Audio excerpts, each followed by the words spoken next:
सनातन धर्म का ये सबसे बड़ा शंखनाद है। जब जब इस धरती पर पाप और अधर्म का अंधकार छाता है, तब तब स्वयं परब्रह्म परमेश्वर कोई न कोई रूप धारण करके आते हैं।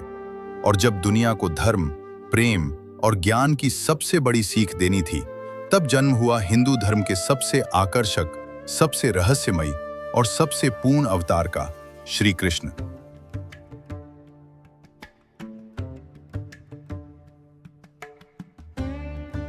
श्री कृष्ण ये केवल एक नाम नहीं है, ये सनातन धर्म की धड़कन है। वो देवकी नंदन जो काल कोठरी में जन्मे, लेकिन पूरे ब्रह्मांड के स्वामी कहलाए। भगवान विष्णु के इस 8वें अवतार ने दुनिया को ये सिखाया कि धर्म का मतलब केवल जंगलों में बैठकर तपस्या करना नहीं है।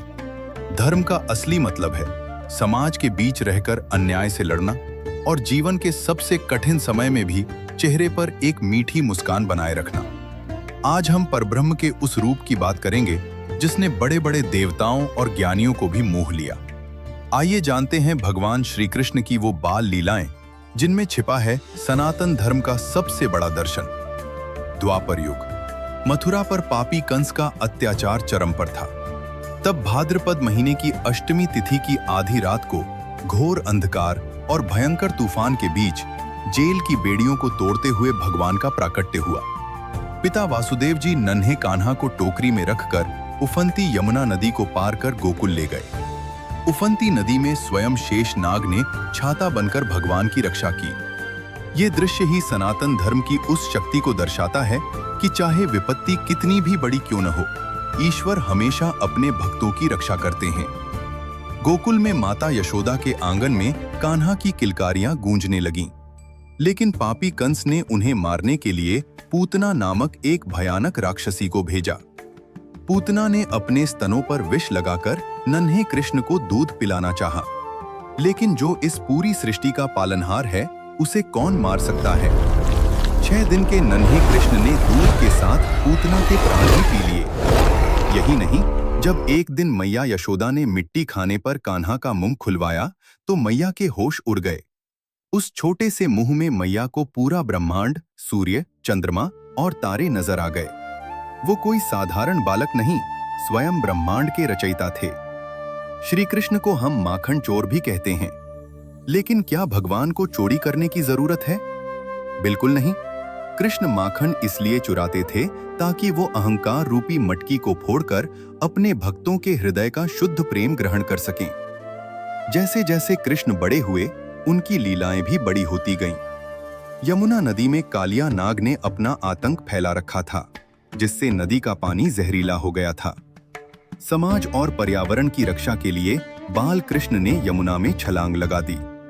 उस भयानक नाग के फनों पर कृष्ण ने ऐसा मनमोहक नृत्य किया कि कालिया नाग का सारा अहंकार टूट गया।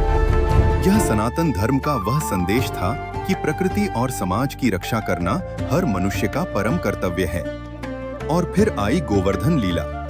जब गोकुल वासियों ने देवराज इंद्र के डर से उनकी पूजा की तैयारी की, तो कृष्ण ने उन्हें समझाया कि हमें अंधविश्वास छोड़कर उस प्रकृति, गोवर्धन पर्वत की पूजा करनी चाहिए जो हमारा पालन पोषण करती है। क्रोधित इंद्र ने गोकुल पर प्रलयंकारी बारिश कर दी।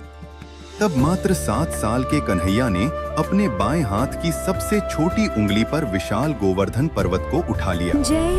लगातार 7 दिन तक पूरा गोकुल उस पर्वत के नीचे सुरक्षित रहा।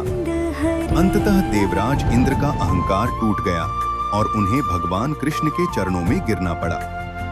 श्री कृष्ण का बाल्यकाल केवल कहानियां नहीं है, यह जीवन जीने की कला है।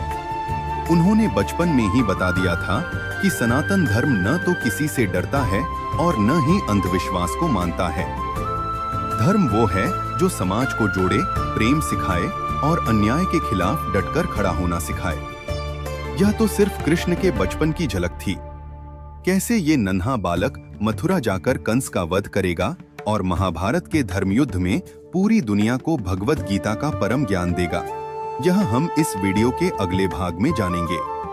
अगर आपको कान्हा की यह लीला पसंद आई हो तो कमेंट में जय श्री कृष्ण जरूर लिखें। वीडियो को लाइक करें और हमारे चैनल को सब्सक्राइब करें।